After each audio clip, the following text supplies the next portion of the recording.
एवं अन्य विपक्षी दल संसद के मॉनसून सत्र में केंद्र सरकार द्वारा लाए जाने वाले 11 विधेयकों में से 4 का विरोध करेंगे। यही नहीं, ये सांसद अपनी चिंताओं पर प्रधानमंत्री नरेंद्र मोदी से जवाब भी मांगेंगे। बताया जा रहा है कि ये विधेयक पूर्व में लाए गए अध्यादेशों का स्थान लेंगे। इस बीच सरकार ने कहा कि वे सभी मुद्दों पर चर्चा के लिए तैयार हैं। संसदीय कार्य मंत्री प्रहलाद जोशी ने कहा कि मैं इस कठिन परिस्थिति में सभी पक्षों से सहयोग की अपील करता हूं। उन्होंने यह भी बताया कि भारत और चीन गतिरोध मसले की संवेदनशीलता को ध्यान में रखते हुए दोनों सदनों के नेताओं की बैठक मंगलवार को होगी। वहीं लोकसभा अध्यक्ष ने सदन की व्यवस्थाओं का निरीक्षण किया।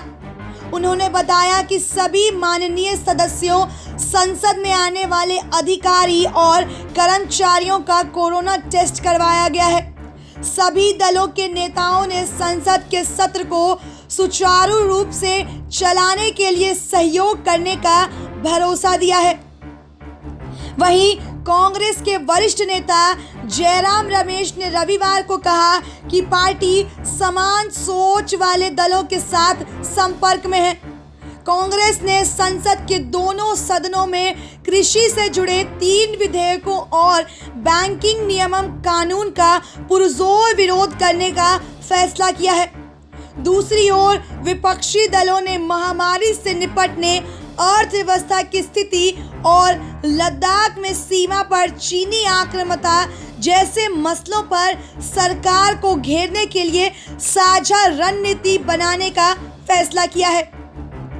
जयराम रमेश ने डिजिटल तरीके से संवाददाताओं को संबोधित करते हुए कहा कि हम चीन के साथ सीमा पर स्थिति, अर्थव्यवस्था की हालत, कारोबार बंद होने, कुटीर मध्यम लघु उद्योगों की हालत, महामारी से निपटने, हवाई अड्डों का निजीकरण और मसौदा EIF अधिसूचना समेत कुछ अन्य मसलों पर लोकसभा और राज्यसभा में चर्चा करना चाहते हैं। हमें उम्मीद है कि विपक्ष को बोलने का मौका मिलेगा और राष्ट्र के गंभीर मसलों पर चर्चा होगी।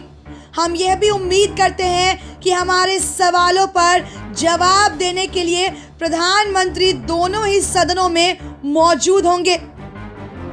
जयराम रमेश ने बताया कि कांग्रेस के वरिष्ठ नेता गुलाम नबी आज़ाद, आनंद शर्मा, KC वेणुगोपाल और मैंने समान सोच वाले विपक्षी दलों से उठाए जाने वाले विभिन्न मुद्दों पर रुख को लेकर चर्चा की है।